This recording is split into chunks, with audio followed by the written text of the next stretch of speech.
Hello दोस्तों, स्वागत है आपका हमारे चैनल में। आज हम डिस्कशन करेंगे इंडस्ट्री में कैपेसिटर बैंक क्यों लगाया जाता है और कैपेसिटर बैंक से कैसे पावर फैक्टर को इम्प्रूवमेंट किया जाता है।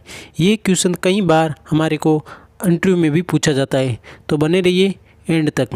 जैसा कि दोस्तों जानते होंगे, इंडस्ट्री में हमेशा 3 प्रकार के लोड यूज़ किए जाते हैं: capacitive load, inductive load and resistive load.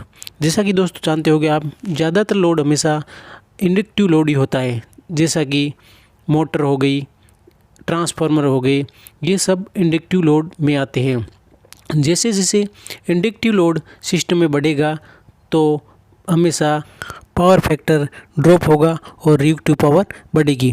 इस बढ़ी हुई रिएक्टिव पावर को कैसे कम किया जाता है, तो इसको अपन इंडस्ट्री में कैपेसिटर बैंक यूज़ करके बढ़ी हुई रिएक्टिव पावर को कम किया जाता है। जैसा कि आप दोस्तों जानते होंगे, कैपेसिटर बैंक भी एक रिएक्टिव पावर का पार्ट है।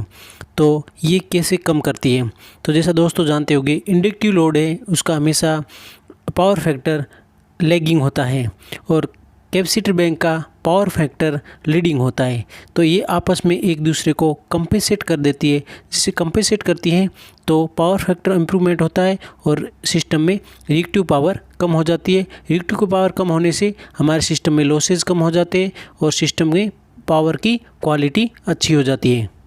दोस्तों, यदि मैं टू द पॉइंट बताऊँ तो इंडस्ट्री में जो भी इंडक्टिव लोड है वो हमेशा reactive power lagging reactive power generate करते। उस लैगिंग रिएक्टिव पावर को जनरेट करने से हमारा पावर फैक्टर ड्रॉप हो जाता है। उस पावर फैक्टर को इम्प्रूव करने के लिए हम कैपेसिटर बैंक का यूज़ करके लीडिंग रिएक्टिव पावर जनरेट करके उसको आपस में कंपनसेट हो जाती है, जिससे हमारा पावर फैक्टर इम्प्रूवमेंट हो जाता है और हमारे सिस्टम के लॉसेज कम हो जाते हैं और हमारे सिस्टम में एफिशिएंसी बढ़ जाती है।